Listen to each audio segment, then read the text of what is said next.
یہ تو آپ سب جانتے ہیں کہ شیر جنگل کا بادشاہ کہلاتا ہے، پھلوں کا بادشاہ آم کو کہتے ہیں، اس طرح شاہین کو پرندوں کا بادشاہ اور پہاڑوں کا شہزادہ کہا جاتا ہے۔ شاہین کو پرندوں کا بادشاہ اس لیے کہا جاتا ہے کیونکہ وہ ایسی خوبیوں کا مالک ہے جو اللہ نے کسی اور پرندے کو عطا نہیں کی۔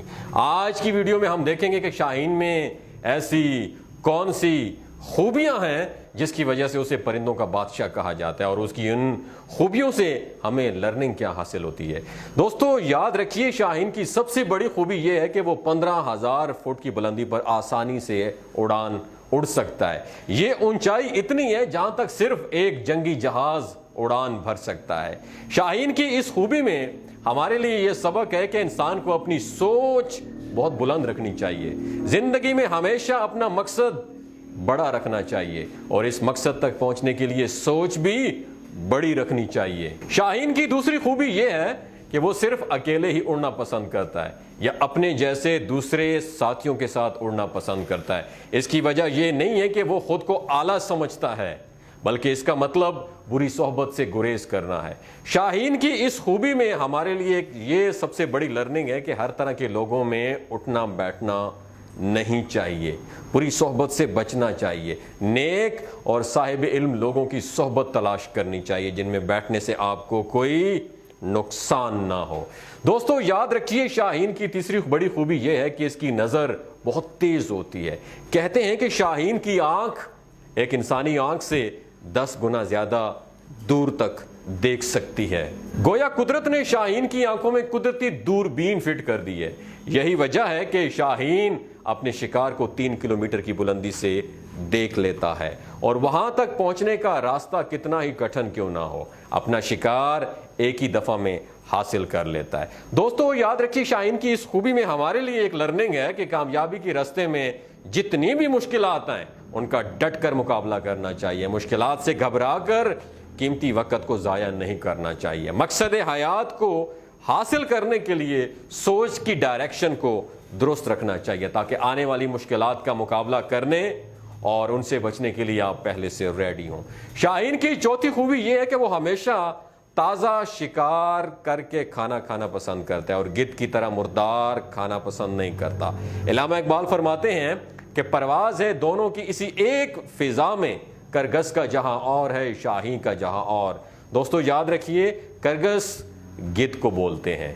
شاہین کی جسامت سے ملتا جلتا یہ بھی ایک پرندہ ہوتا ہے، لیکن گدھ کی فطرت یہ ہوتی ہے کہ جب وہ کسی جانور کو شکار کرتے دیکھتا ہے تو درخت پر بیٹھ کے اسے آرام سے دیکھتا رہتا ہے۔ جب جانور اپنا پیٹ بھر کر باقی شکار چھوڑ کے چلا جاتا ہے تو اس کا بچا ہوا شکار آ کر کھا لیتا ہے۔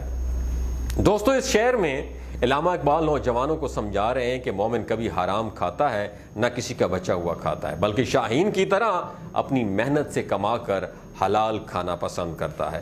شاہین کی تازہ شکار کرنے کی خوبی سے ایک نقطہ یہ بھی سامنے آتا ہے کہ مسلمانوں کو نئے علوم سیکھنے چاہیے، صرف پرانے علم پر اکتفا نہیں کرنا چاہیے، محنت سے نئے علم کی تلاش میں لگے رہنا چاہیے اور نئی تحقیقات سامنے لانی چاہیے۔ شاہین کی پانچویں اور میری سب سے پسندیدہ خوبی یہ ہے کہ جب تیز آندھی کے بعد طوفان آتا ہے اور تیز بارش ہونے لگتی ہے تو شاہین باقی پرندوں کی طرح گھونسلے میں چھپ کر بیٹھنے کی بجائے طوفان سے لطف اندوز ہونا پسند کرتا ہے اور کالے بادلوں سے بھی اوپر جا کر اڑتا ہے۔ شاہین طوفان کی مخالف ڈائریکشن کو مزید اونچا اڑنے کے لیے استعمال کرتا ہے، اور یہ طوفانی ہوا شاہین کو کم طاقت لگاتے ہوئے زیادہ اونچائی پر لے جاتی ہے۔ شاہین کی اس خوبی کو دیکھتے ہوئے علامہ اقبال نے ایک جگہ فرمایا کہ تندی باد مخالف سے نہ گھبرا اے عقاب، یہ تو چلتی ہے تجھے اونچا اڑانے کے لیے۔ اس شعر میں بھی علامہ اقبال در حقیقت مسلمان نوجوانوں سے مخاطب ہیں اور کہہ رہے ہیں کہ زندگی میں مسائل اور مشکلات تو آتی رہتی ہیں، اس لیے ہمیں کسی مشکل وقت سے نہیں گھبرانا چاہیے اور شاہین کی طرح مشکلات کا سامنا بہادری اور خوشی سے کرنا چاہیے۔ آج ہم نے آپ کو شاہین کی 5 ایسی خصوصیات بتائی ہیں جن سے ہمیں یہ سبق ملتا ہے کہ ایک مسلمان اور مومن کو شاہین کی طرح بلند اور بے خوف ہونا چاہیے۔ دوستو، اس کی سوچ ہمیشہ شاہین کی طرح بلند ہونی چاہیے اور مقصد حیات میں کامیابی کے لیے شاہین کی طرح کا جنون اور عشق شامل ہونا چاہیے، کیونکہ شاہین جب کچھ کرنے کی ٹھان لیتا ہے تو ناممکن کو بھی ممکن بنا لیتا ہے۔ دوستو، آپ نے اس ویڈیو کو دیکھنے کے بعد آپ نے دیکھنا ہے کہ پاکستان میں اس وقت شاہین کون ہے اور کن نوجوانوں سے علامہ اقبال مخاطب ہے، اور علامہ اقبال اور قائد اعظم کے مطابق اس وقت پاکستان میں شاہین کون ہے۔ کیا آپ شاہین ہیں؟ شاہین جیسی سوچ رکھتے ہیں؟ مشکلات کا سامنا کرنے کے لیے تیار ہیں؟ اونچی پرواز ہے آپ کی؟ تو نیچے کمنٹ سیکشن میں اپنا ایکسپیرینس ضرور شیئر کیجیے گا۔